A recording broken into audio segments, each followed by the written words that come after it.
A continuación, Noticiero Telesucesos. Clasificación A. Apto para todo público.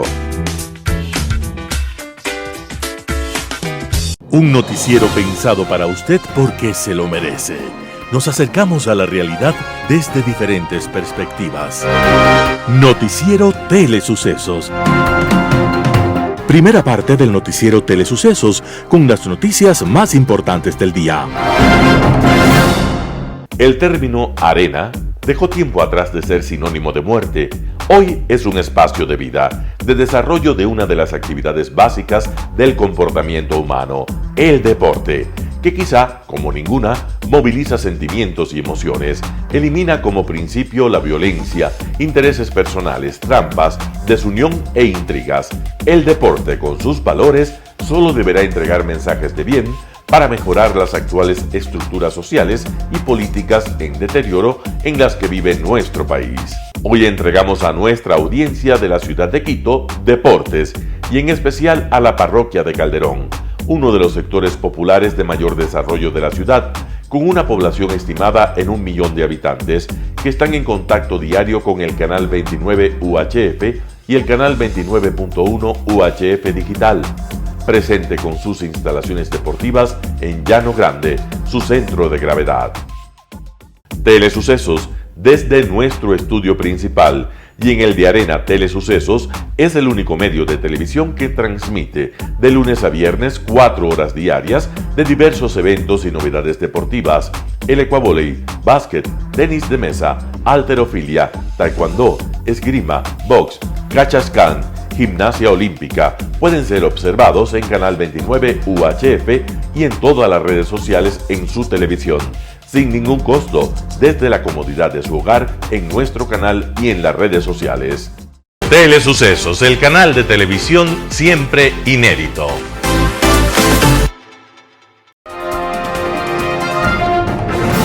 Un día como hoy. Hubo un niño, hijo de actores, que quedó solo en el mundo. Su padre lo abandonó y al poco tiempo su madre murió. Para recaudar fondos y ayudarlo, un hombre de negocios decidió montar una obra de teatro. En la obra llamada La Monja Siniestra, la actriz era una mujer a la que los hombres del pueblo la conocían muy bien, precisamente por su profesión nada parecida a la de monja. Quizás por ver a la mujer en tan extraño vestido de monja, en un papel muy ajeno a su oficio y vocación, o quizás por ayudar al huérfano, el teatro se llenó hasta los topes. Y en una escena, la monja encendía una antorcha para guiarse en la oscuridad. La monja siniestra encendió la antorcha y de paso encendió las cortinas y metió fuego a todo el teatro. La obra concluyó con casi 100 víctimas quemadas o aplastadas en medio del terror colectivo. No quedó ni un centavo de utilidad. Ese niño que empezaba de manera tan tormentosa su vida se llamaba Edgar Allan Poe, y su vida siempre fue un vértigo de drama sin fin. Poe, el maestro del relato corto, del suspenso y el terror, durante algunos años prestó servicio militar con un nombre ficticio. Allí en la milicia se llamaba Samuel Perry y fue expulsado por no ir a misa, por jugar ajedrez y por leer demasiado. Edgar Allan Poe nació un día como hoy, 19 de enero de 1809, y los lectores del mundo agradecemos no tener un héroe de guerra y haber ganado a un gran escritor que con sus historias de suspenso y de terror nos da el regalo de no tener felices sueños. Las principales noticias del día. Titulares. Gerente de Petroecuador ocupa cargo sin reunir requisitos establecidos. En tributación de hoy, todo sobre el formulario de gastos personales 2023. En política internacional, extradición. Los editoriales serán de José Hernández. ¿Otro golpe de Estado en camino? Noticias del día. Gerente de Petroecuador ocupa cargo sin reunir requisitos establecidos. El actual gerente de Petroecuador no cumpliría los requisitos mínimos establecidos por la empresa coordinadora de empresas públicas para ocupar dicha designación. El nombramiento lo habría realizado Hernán Luque, expresidente del directorio de la empresa coordinadora de empresas públicas EMCO.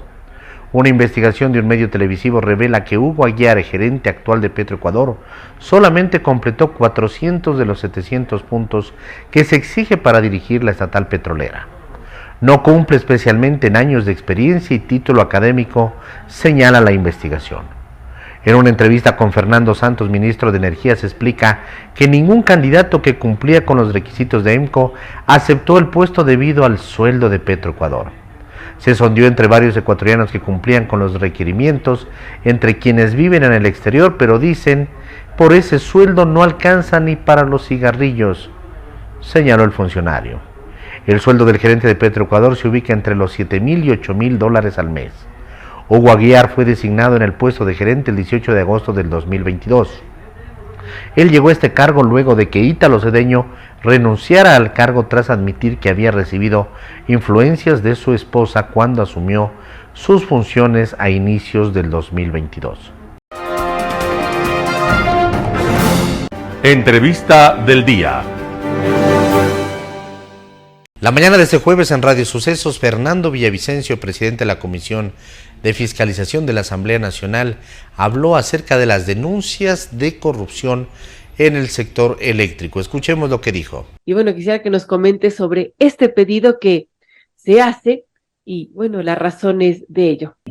La Comisión de Fiscalización desde el mes de julio del año anterior abrió un proceso de investigación a presuntas irregularidades que se estarían cometiendo en las empresas públicas, en particular en el sector eléctrico, en CENEL y SELEC.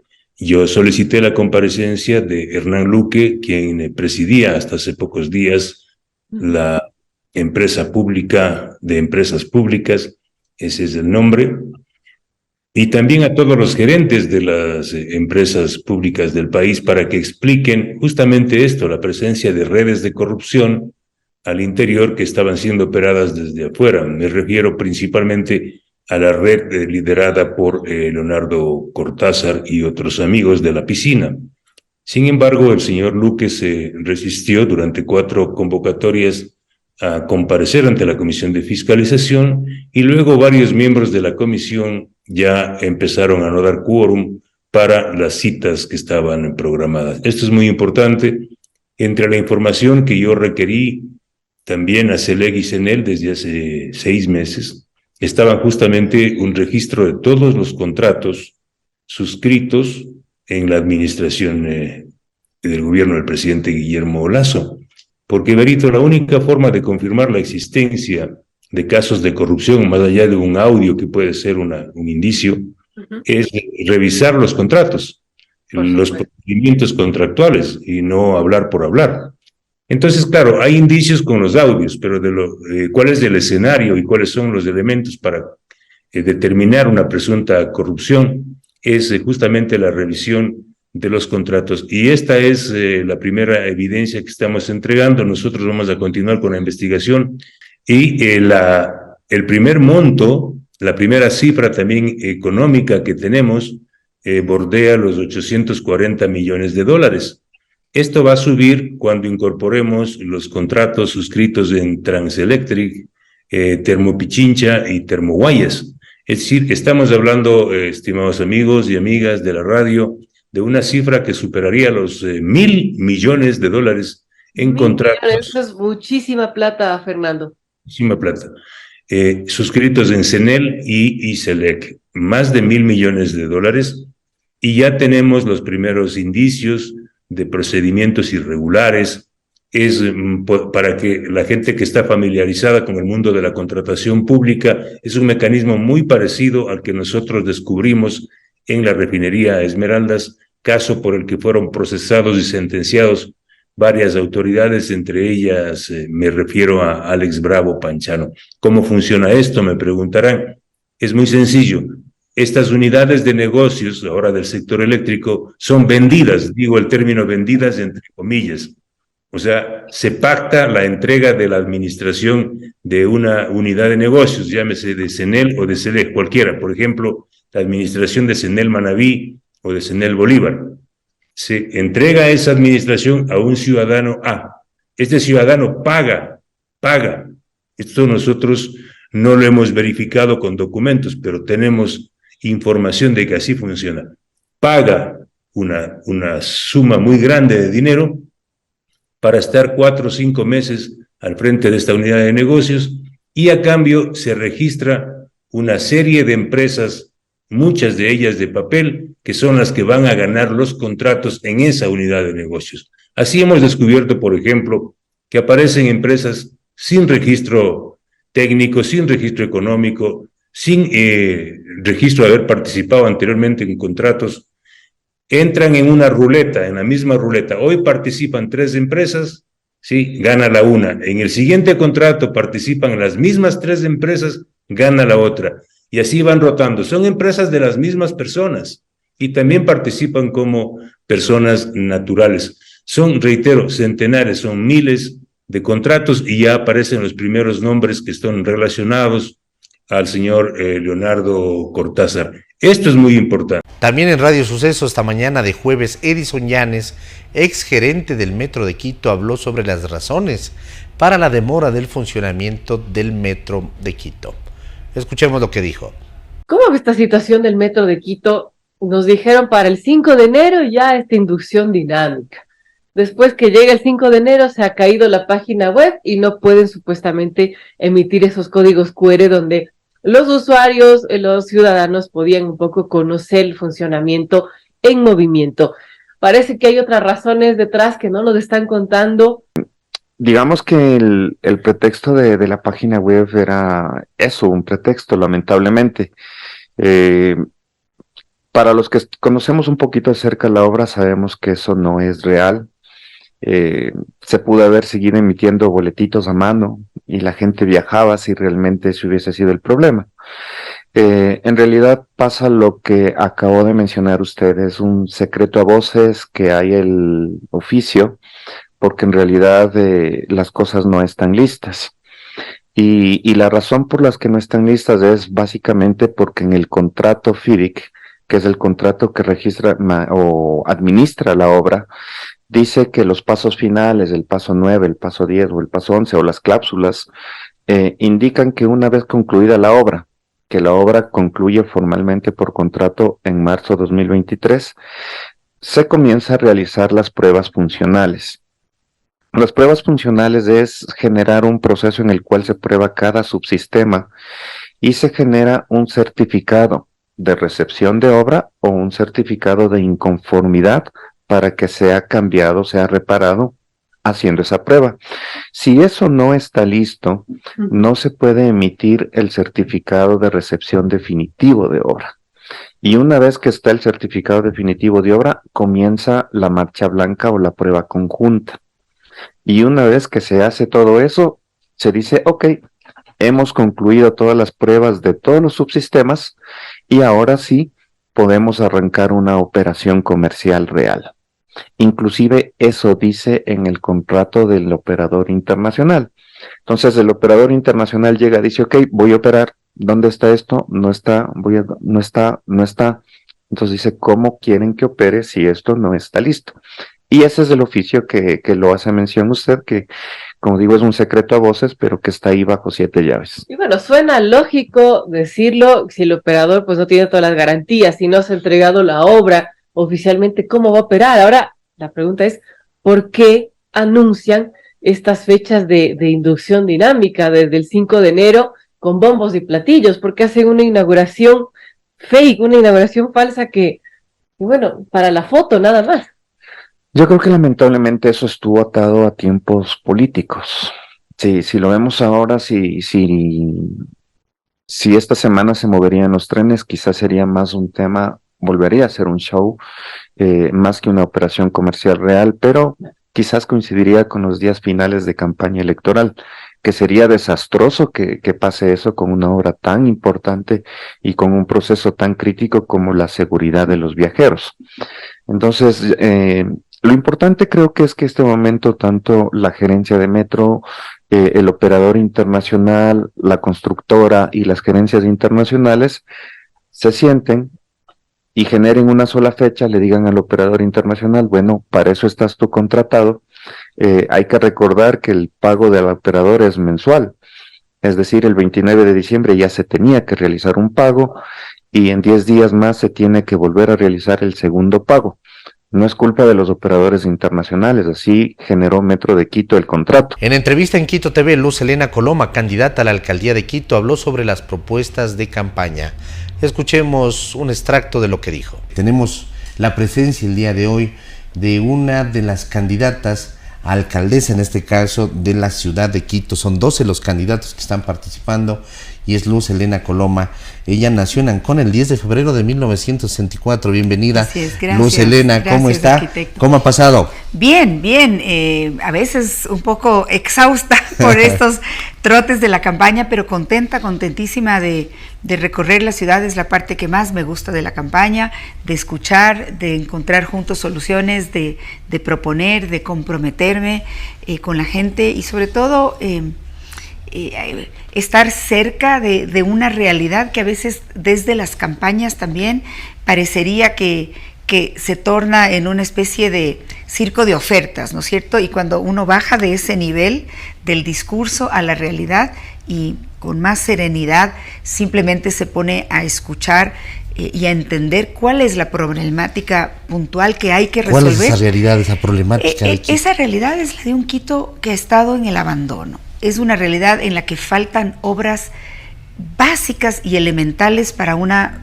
buena convivencia, para un buen nivel básico de vida. ¿Y a qué me estoy refiriendo? Me estoy refiriendo a que llegas a los barrios y te dicen la iluminación de la cancha, la vía de acceso para que llegue el bus, para no tener que caminar 5 cuadras.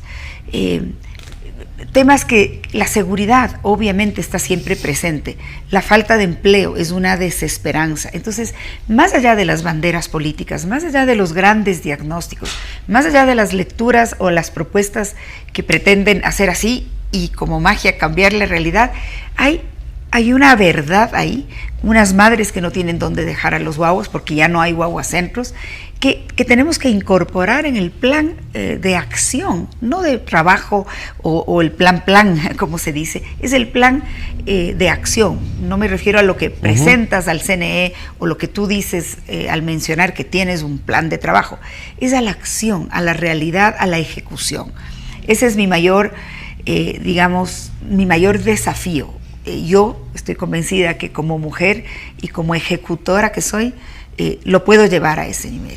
¿Qué hacer, por ejemplo, dentro del tema de la seguridad, entendiendo las limitantes que existen para el municipio, para poder emprender en diversas acciones que permitan eso, no darle seguridad a Quito, que eso es además uno de los elementos que va acompañando, por ejemplo, a todo el tema urbano, a todo el tema de desarrollo de los barrios, ¿no? Sí. Entra ahí la iluminación, todas esas cosas son complementarias a los barrios, pero hay limitantes dentro del tema de la seguridad. O sea, nosotros, y por eso cuestiono respetuosamente, ahora he visto a 2 candidatos que hablan del plan Bukele.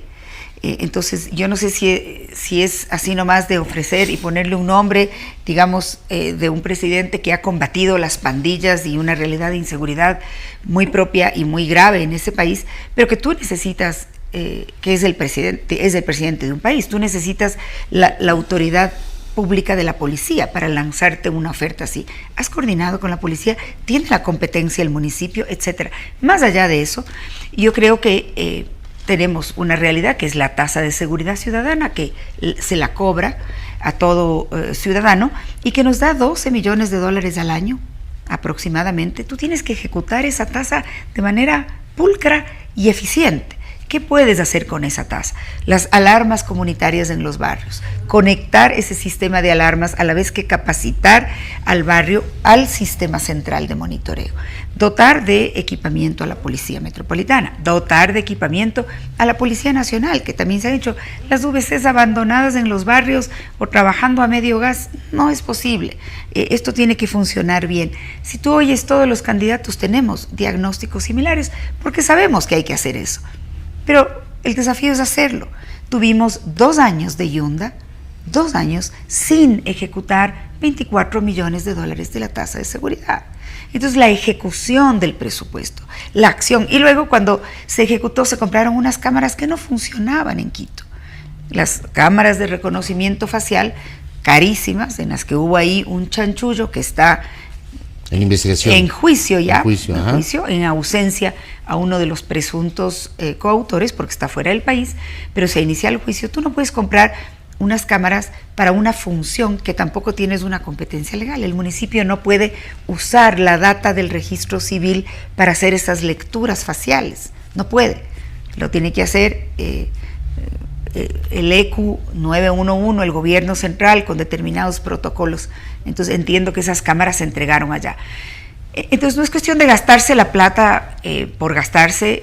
Por cumplir el presupuesto. Por cumplir el presupuesto o por tener algún nego alrededor de eso. Hay que usar los fondos con absoluta transparencia y decirle a la gente la verdad. Ahora, ¿qué se necesita además en la seguridad? Que el municipio tiene que hacer lo que tú has mencionado: espacios públicos bien mantenidos, iluminados, basura recogida en todas partes, no basura regada, porque eso también incentiva, deporte en los barrios, cultura en los barrios, Casas Somos con propuestas para los jóvenes. Nosotros tenemos la Academia Digital, que es una línea de capacitación virtual en internet.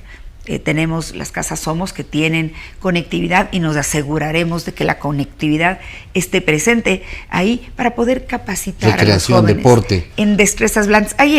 Anteayer estaba yo en La Bretaña, en el sur, extremo sur de Quito, en la noche, en un barrio en el que vamos a intervenir en una minga, y me conmovió como ciudadanos, esos son los ciudadanos de bien, esa es la gente de bien, preocupados justamente por su comunidad. Ellos son profesores de fútbol, tienen escuelitas de fútbol. Ellos mismos han adaptado unas canchas en un espacio municipal que está ahí medio botado. Ellos están creando escuelas de fútbol hay por lo menos 100 guambras que están ahí. ¿Y por qué lo hacen? Justamente para prevenir que tengan otras desviaciones, otras intenciones, que sean secuestrados por el microtráfico, que sean secuestrados por la droga, etcétera. Esos son gente de bien, dijo usted. Gente y quiero pararme ahí bien. porque se ha prostituido, se le ha dado otro giro a esa palabra. Dice los quiteños de bien, ¿no? De parte de varios de los candidatos, es que los quiteños de bien. Entonces ahora el quiteño de bien es el quiteño de mal, y quiteño de bien no es el honesto ahora, el quiteño de bien no es el que arroja basura, quiteño de bien no es el que no se orina en las paredes, ¿no? Sino que se le ha dado un giro. Entonces los quiteños de bien. Es terrible esa polarización, es tratar de enfrentarnos unos con otros. ¿Cómo se lo sientes en los barrios? ¿Ha calado o no? No, yo siento que no, al menos en mi experiencia no. Iba a decir, yo he conocido tantos quiteños de bien, que lo digo desde el fondo de mi corazón, me inspiran, me obligan a hacer mejor mi trabajo desde lo público, porque ellos como ciudadanos, a veces en las condiciones más adversas, haciendo trámite tras trámite en un municipio que no les escucha, que es sordo, que no les atiende, sorteando eso, están haciendo cosas, están tratando de sostener su comunidad, su barrio, de que progrese, de trabajar con la gente, de encontrar mejores condiciones. Y lo único que le piden a la autoridad es: atiéndanos, respóndanos. Y eso es lo que tenemos que hacer, eso es lo que yo voy a hacer, poniendo la casa en orden. A veces se necesita un poco de ese criterio que las mujeres tenemos. A ver, vamos a ordenar las cosas aquí, vamos a ejecutarlas, vamos a dejar de hablar y vamos a hacer. ¿Puede ser un cabildo, un municipio manejable? Porque ahora el pretexto es que los concejales no me dejan hacer nada, ¿no? Los concejales me tienen bloqueado. ¿Es así? A ver, usted que ha estado dentro de la concejalía, hay temas además, que van al consejo, ajá, indefectiblemente, y donde tú sí encuentras, y lamentablemente, ese espíritu más de bloqueo, de abstención, de irte en contra, porque no quieres que el alcalde, que no es de tu partido, tenga éxito. ¿No es cierto? O sea, ir en contra de la ciudad. Eso es ir en contra de la ciudad. Entonces, tú vas a aprobar, no sé, el alcalde propone, ahora que se oye tanto, suprimir una empresa pública, por decir algo. Eso no es algo que un alcalde puede llegar y hacer. Ayer oía una candidata que decía: voy a bajar el pasaje si no mejoran la calidad. Eso está en una ordenanza, ¿no es cierto? El consejo tiene que reformar esa ordenanza si quiere bajar el pasaje. No puede una persona candidata ofrecerlo así nomás. Entonces, me parece que la seriedad, porque el elector no es tonto. En todo caso, hay temas que tienen que ir al consejo, y ahí a veces te encuentras con esos bloqueos. Pero hay temas que se resuelven desde la administración, y ese también es un desafío. Tú tienes un presupuesto asignado por el consejo, ejecútalo. No pueden quedarse las administraciones zonales con presupuesto en el 60% ejecutado, o a veces menos.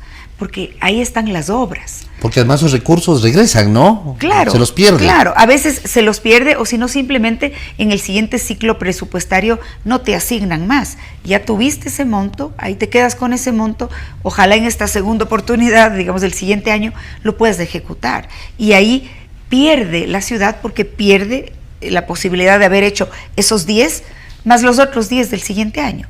Si no hiciste 10, te vas a quedar con esos mismos 10, a ver si la segunda oportunidad puedes hacerlo. Entonces, la ejecución del presupuesto, nadie le da la importancia que esto tiene, es crucial. Y para eso hay que entender los ciclos presupuestarios, la contratación pública, cuando se suben los contratos al portal, evitar que estos se caigan, no direccionar la contratación.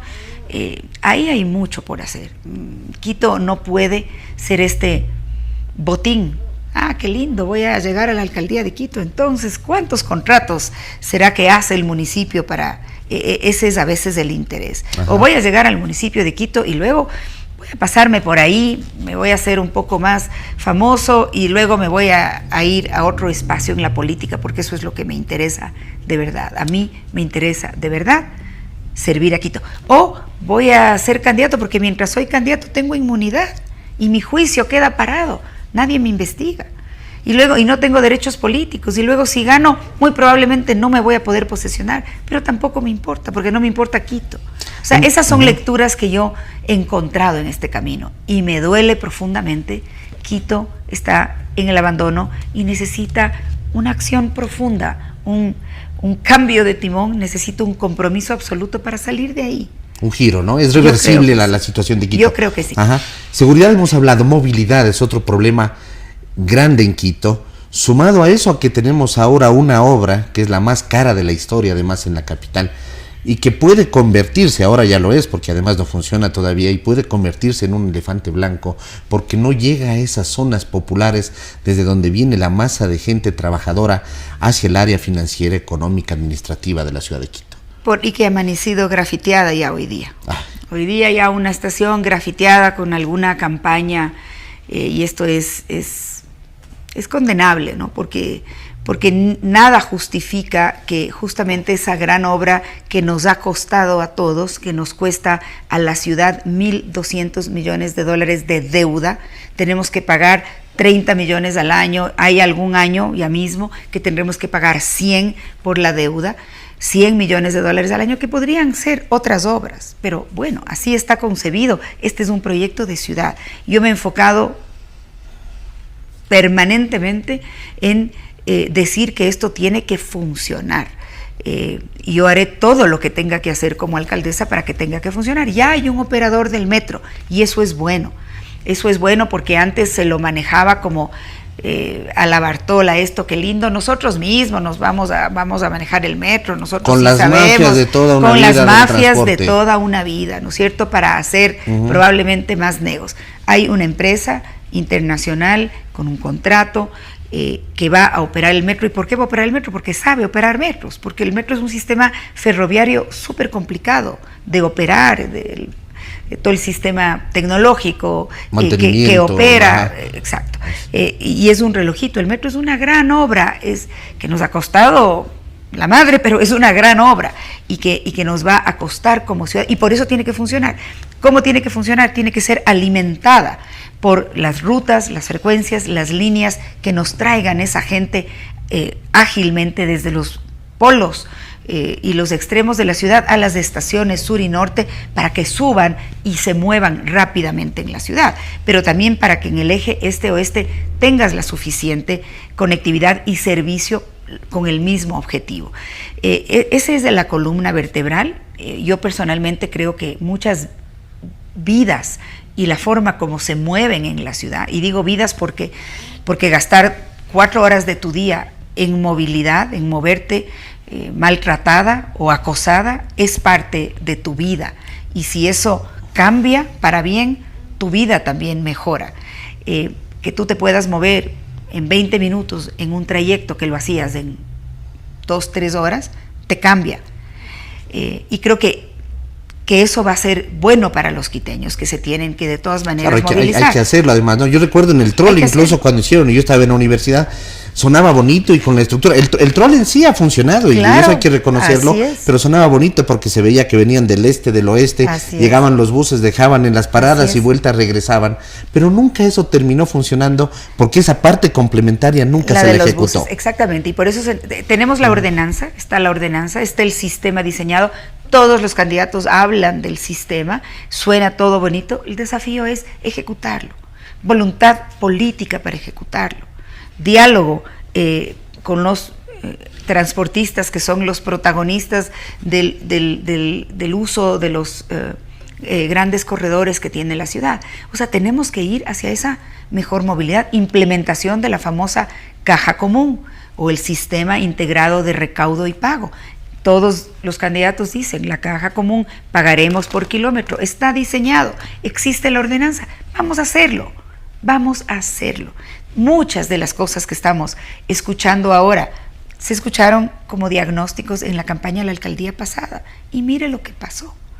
Nosotros vivimos el trauma de tener un personero al frente de la ciudad que llegó a la alcaldía y claramente no sabía cómo era de hacer las cosas, que no entendía el municipio, que se cansaba y se salía de la reunión del consejo, o que en decisiones cruciales como la que tuvimos para definir el modelo de gestión del metro, él se salió, se fue. O sea, no le importaba Quito, y creo que tampoco le importa ahora. Un panorama de noticias para su estatura intelectual.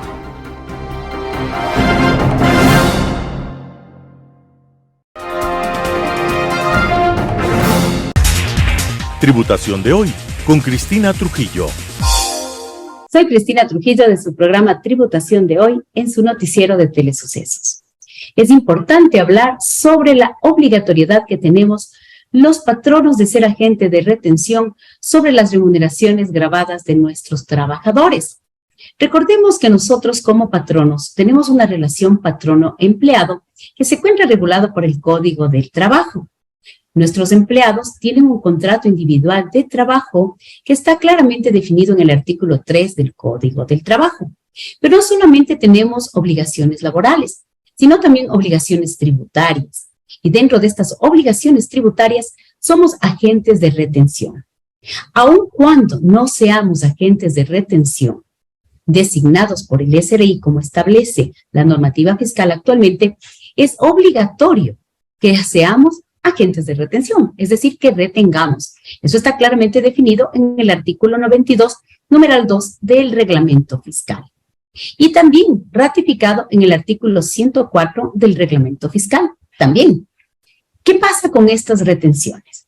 Cada mes de enero, nosotros como patronos a nuestros empleados en relación de dependencia, tenemos que hacer una proyección de sus ingresos grabados, ¿sí? Y a la vez descontar también proyectadamente el 945 del IES, que es el único gasto deducible dentro de su base imponible, para generar un impuesto a la renta también proyectado de manera anualizado. Y calcular el impuesto a la renta con la tabla que también se actualiza del impuesto a la renta de personas naturales de acuerdo al artículo 36 de la ley fiscal. Ese impuesto a la renta proyectado, lo que se hace es luego dividir para 12 para hacer una retención mensual. Y esta retención es la que se va a pagar al fisco. Pero también el artículo 104 nos recuerda del reglamento fiscal que nuestros trabajadores tienen derecho de usar los gastos personales bajo el concepto de rebaja. Y por eso les dice a los trabajadores en relación de dependencia que deben presentar un formulario de gastos personales donde esté su proyección de gastos personales que van a ser usados, escúcheme bien, en el periodo fiscal, en este caso 2023, para la famosa rebaja de gastos personales. Los trabajadores en relación de dependencia vamos a presentar este formulario en el mes de enero del 2023, colocando como máximo el valor de los gastos que van a ser usados por 5,344,08, que viene a ser la canasta básica del año anterior que debe usar el patrono, ¿sí? Multiplicada por 7, 763,44 por 7, porque ese va a ser el máximo que podríamos tomarnos para la rebaja por uso de gastos personales. Rebaja que es del 10 y del 20%. Rebaja que a mí me tocaría saber si tengo del 10 o del 20% en función de mis ingresos generales o mi renta total del empleado en relación de dependencia, la misma que se calcula en función a ingresos exentos y gravados, ¿sí?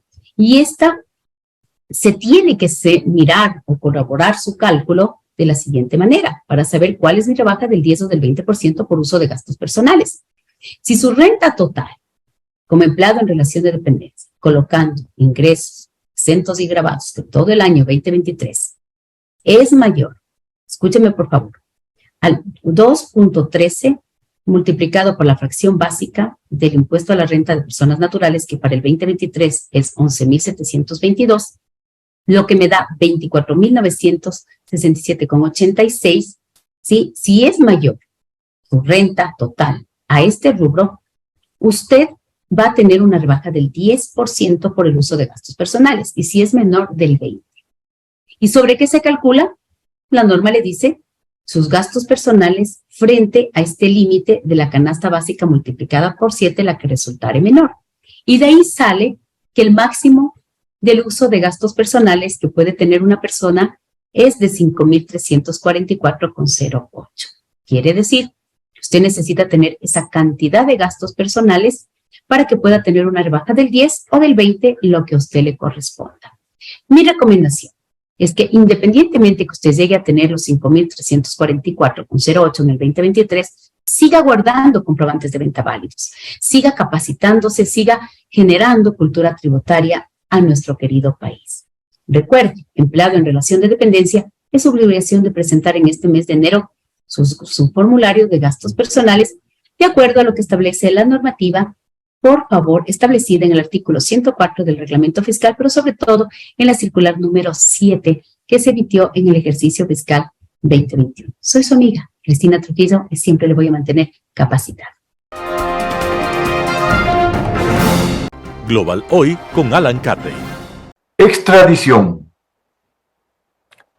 De una especie de cortesía que entre los monarcas se daba, referida a la entrega de posibles amenazas a sus posiciones como tales, sea por causas políticas, pero sobre todo dinásticas, conforme se desarrollaba el naciente el Estado Nacional, tras el final de las guerras europeas, alcanzado por la Paz de Westfalia, además de su tradicional esfera política, incursiona ya en el ámbito de lo que podemos llamar el derecho común, léase la comisión de delitos graves en un país y la fuga a uno distinto para evitar el castigo.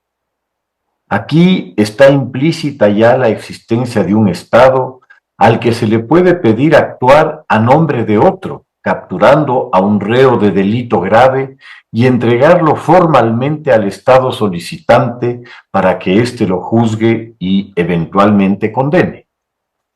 Hay toda una doctrina jurídica formulada a lo largo del tiempo, recogida en acuerdos, sea bilaterales o en instrumentos regionales, que se desarrolló a lo largo de los siglos XIX y XX, principalmente a la luz del derecho positivo y a varios principios inspirados en los ideales del liberalismo, consecuencia política de la Ilustración, con su énfasis en las libertades del individuo y las limitaciones al poder del Estado. Este, por su parte, se hallaba empeñado en el impulso de su capacidad administrativa, política y jurídica dentro de un territorio sobre el que ejerce con carácter exclusivo y único. A esta capacidad la llama soberanía, una reminiscencia y vínculo con una historia de soberanos detentadores de poder casi absoluto dentro de sus reinos. Este concepto es de singular importancia para el Estado Nacional, forma política que se vuelve dominante en el escenario internacional a lo largo del siglo XIX, en el continente americano principalmente en ese siglo, con la independencia de una gran cantidad de entidades políticas nuevas respecto de varias metrópolis imperiales europeas. En el siglo XX, la Primera Guerra Mundial traerá a su conclusión el nacimiento de varios estados sucesores de los arcaicos imperios que los englobaban, el ruso, el otomano y el austrohúngaro. Cosa similar se produce tras la Segunda Guerra Mundial ante la descolonización de países africanos y asiáticos, unas veces por acuerdo, otras por guerras de liberación, originándose de nuevo muchos nuevos estados. Hacia el final del siglo XX, la desintegración por una parte del Imperio Soviético y por otra de la República Federativa de Yugoslavia originan otro grupo de nuevos estados que pasan a formar parte de la comunidad internacional. Si para 1800 existían un puñado de países en medio de 5 o 6 imperios multinacionales que controlaban esencialmente todo el mundo, al día de hoy existen más de 200 países dentro del modelo del Estado Nacional. Paradójicamente, las dinámicas de la historia y el desarrollo tecnológico operan con unas lógicas distintas que poco tienen que ver con las aspiraciones particulares de algún país, y en medio del aparente triunfo del concepto del Estado Nacional, las 2 últimas décadas del siglo XX y las 2 primeras de este nos muestran la más importante integración económica que se haya visto en el mundo, a la que llamamos globalización. Con ella, junto a la tecnología informática y las comunicaciones globales, se ha producido un cambio decisivo en lo que se refiere a la importancia de los actores. Hoy por hoy, las 10 empresas globales más importantes del mundo controlan recursos superiores a los de 180 países, con el poder que esto significa en términos económicos y políticos. Existe una escasa comprensión de manera general respecto de cómo se ejerce ese poder, pero sin duda, como la historia lo demuestra una y otra vez, la riqueza, tanto de las naciones como de los individuos, define cursos, muchas veces inconscientes y otras indeseados, para personas y sociedades. A la empresa global o multinacional se le han unido dentro del escenario globalizador una serie de organizaciones delictivas que operan fuera de las jurisdicciones locales a las que, sea por soborno o intimidación, controlan efectivamente y han logrado adaptarse muy eficientemente a ese entorno globalizado que les permite el acceso a un mercado global de 8.000 millones de personas vistas como clientes cautivos de necesidades, de anhelos y de adicciones que les son ofrecidas por los cárteles, desde las drogas al sexo, las armas, el tráfico de personas desesperadas por escapar de los infiernos autoritarios que los matan de hambre. Se estima que, tan solo por tráfico de drogas, estas organizaciones reciben cerca de 400.000 millones de dólares por año. Esto es más que el presupuesto de Alemania, la 4ª economía mundial. Lo que se denomina economía subterránea, en buena parte vinculada al delito, representaría casi 1/5 de la economía global. La globalización, las grandes corporaciones multinacionales y las sociedades criminales globales han dejado obsoletas en la práctica a una buena parte de las legislaciones locales y hasta regionales. Como las empresas, el crimen hoy es un fenómeno mundial que se interconecta y opera más eficientemente que las autoridades legales y policiales locales que han sido desbordadas.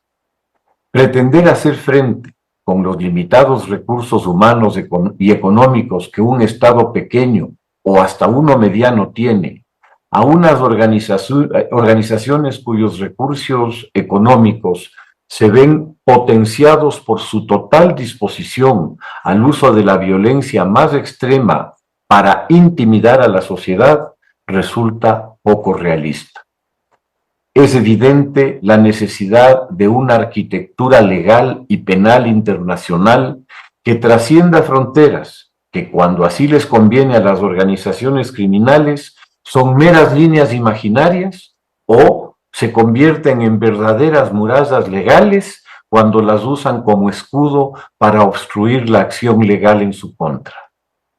Dentro de esa arquitectura policial, legal y penal, se hace evidente la necesidad de medios e instalaciones que realmente se vean por parte de los detenidos como un real castigo por sus acciones. Resulta una ofensa para la sociedad agredida y lesionada por las acciones criminales que quienes han perpetrado tales actos lleguen a una especie de club con instalaciones de lujo, jacuzzis, dietas especiales, visitas sexuales y hasta salidas periódicas, además de recursos tecnológicos que les permiten continuar con la dirección y el control de sus operaciones desde un supuesto lugar de castigo que más bien se les vuelve lugar de refugio seguro, donde es el Estado quien gasta recursos en darles protección.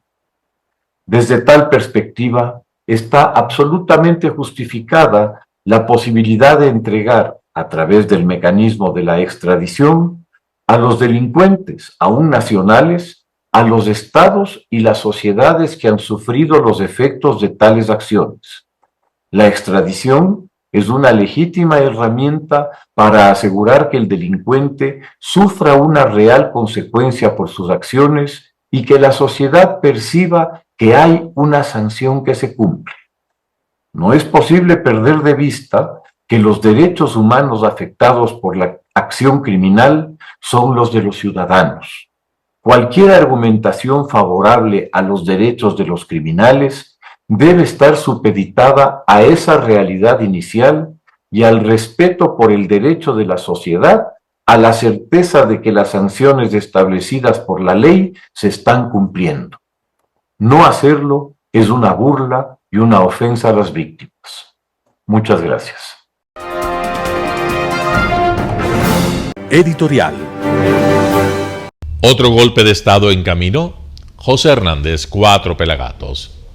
Correístas, socialcristianos y renegados de Pachacutic, la izquierda democrática y algunos independientes no desaprovecharán la oportunidad. Ante la denuncia de la posta, que sigue dependiendo de audios que son indicios y sin ninguna otra prueba documental, se apuraron en decidir que una comisión ocasional investigará la presunta red de corrupción en el sector eléctrico. Se repite lo que ocurrió en octubre de 2021 cuando el correísmo propuso que la Comisión de Garantías Constitucionales, Derechos Humanos y Derechos Colectivos sacara del camino a la Comisión de Fiscalización para investigar el caso de los Pandora Papers. Esta vez, la Comisión de Justicia y Estructura del Estado había iniciado un proceso de fiscalización que seguramente la mayoría política tratará de poner coto, aunque su presidente, Alejandro Jaramillo, de la izquierda democrática, dijo que proseguirá su tarea. Yesenia Guamaní, separada de la izquierda democrática y ponente de la iniciativa, justificó con la retórica que se oyó en el caso de los Pandora Papers la creación de esta comisión ocasional que tendrá 5 miembros, que será plural, objetiva y transparente, dijo. 3 atributos mentirosos, como consta en el informe sobre los Pandora Papers, inexacto y trucado, al punto que algunos de sus miembros lo cuestionaron abiertamente. Es evidente que esa supuesta investigación, que será en 30 días, no va, como en otros casos, tras los hechos de lo que realmente ocurrió en ese sector. La verdad fabricada por esa mayoría será política y servirá, otra vez, como insumo desestabilizador del gobierno de Guillermo Lasso. ¿Qué otras piezas del nuevo rompecabezas que se arma destinado a desembocar en otro intento de golpe de Estado están en camino? 3, por lo menos. Cargarse con la consulta popular. El correísmo, Leonidas Issa, la CONAIE y sus aliados políticos hacen abierta campaña por el no. Es claro que para ellos el narcotráfico no es un problema y que en casos han mantenido la boca cerrada sobre eventuales nexos de coidearios o aliados con ese flagelo. Pero hay una razón estratégica mayor: impedir que una propuesta de Lasso pueda tener, incluso si en los hechos no lo beneficia, apoyo popular. Para tumbarlo, objetivo que ha sido permanente desde que lo vieron instalarse en Carondelet, lo necesitan débil y ojalá impopular. Lo quisieron vincular con paraísos fiscales, ahora con la corrupción. El número 2 es volver a la conmoción interna. Leonidas Issa es, por convicción, así figura en su libro Estallido, el más decidido a generar violencia y tensión social. Tras los 90 días de diálogos, él dejó claro, en noviembre, que a mediados de febrero harían el balance de los seguimientos de los acuerdos. No ha esperado ese plazo. Ya dijo que el gobierno no ha cumplido en el caso de la minería. Ya dijo que la policía y las Fuerzas Armadas no podrían entrar a las comunidades que se levanten contra las empresas mineras. Ya llamó a que se activen las guardias indígenas comunitarias, verdaderas milicias paralelas en el Estado. En ese contexto es claro que en febrero Leonidas Issa llamará a otra movilización como la que el país padeció en octubre de 2019 y en junio de 2021. Issa tiene dos alicientes para continuar con su plan desestabilizador de la democracia. Único propósito político que lo anima, como se lee claramente en su libro. Uno es la impunidad de la que goza y de la cual debería responder la Fiscalía. La otra es la garantía cierta y comprobada que le ofrecen sus aliados políticos de amnistiarlo en la Asamblea. Ya ocurrió en marzo del año pasado con los acusados de los actos de violencia y terrorismo de octubre de 2019. Patiño viene al mar la gorda, ese es el número 3. Es precisamente ahora, cualquier coincidencia es pura casualidad, cuando el correísmo decidió tramitar una amnistía para Ricardo Patiño, enjuiciado por el delito de instigación. El pedido fue aprobado por 5 votos en el CAL y el informe que irá al Pleno lo hará la Comisión de Garantías Constitucionales que dirige Fernando Cabascango, un incondicional de Leonidas Issa. ¿Cabe alguna duda sobre el contenido que tendrá ese informe? Patiño llamó a las bases correístas en octubre de 2018 a una resistencia combativa con desmanes en las calles contra el gobierno de Lenín Moreno.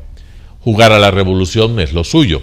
Los protagonistas del golpe ya están activados y deseosos de crear y avivar los factores subjetivos de la revuelta. Falta ver qué harán los socialcristianos. La consigna, como en los anteriores intentos, es la misma: que Lasso, que sobrevivió el año pasado, no llegue a la mitad del 2023. José Hernández, 4 Pelagatos.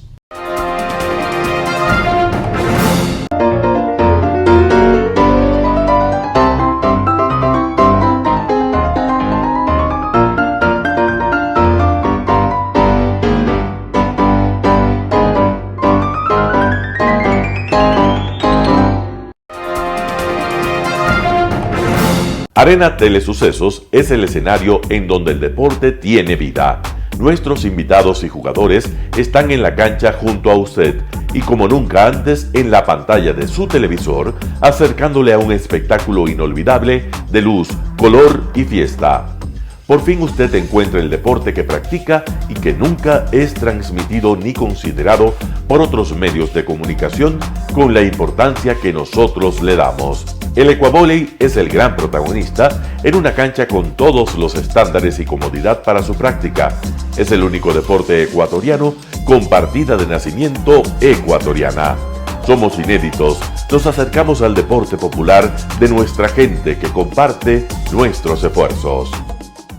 Telesucesos no solo entrega en su programación de deportes un espectáculo, sino que impulsa, privilegia y exige a quienes participan que sean parte de los valores y méritos que el deporte encierra: esfuerzo, superación, perseverancia, respeto, solidaridad, compañerismo, disciplina, puntualidad, sana competencia, honradez en la cancha y fuera de ella.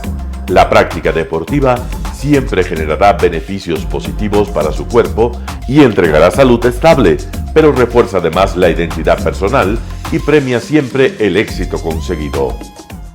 Estamos entregando a nuestra ciudad con Arena Telesucesos un esfuerzo más de un medio que es fiel a su identidad y que a través de sus contenidos de salud, cultura, opinión calificada y ahora deportes, pretende difundir lo que, aparte del entretenimiento, requiere nuestra gente.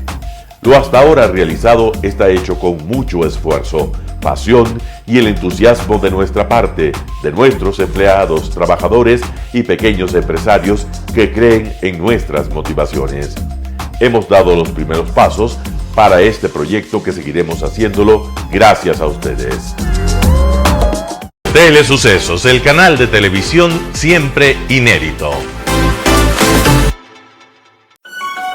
El noticiero Telesucesos es retransmitido de lunes a viernes a las 7 horas por Radio Planeta Sur 106.1 FM de la ciudad de Loja.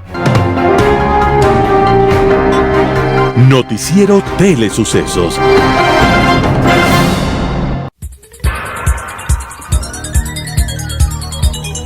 Las opiniones vertidas en este espacio por la producción y dirección del programa son de exclusiva responsabilidad de sus autores y de quienes intervienen en ellos.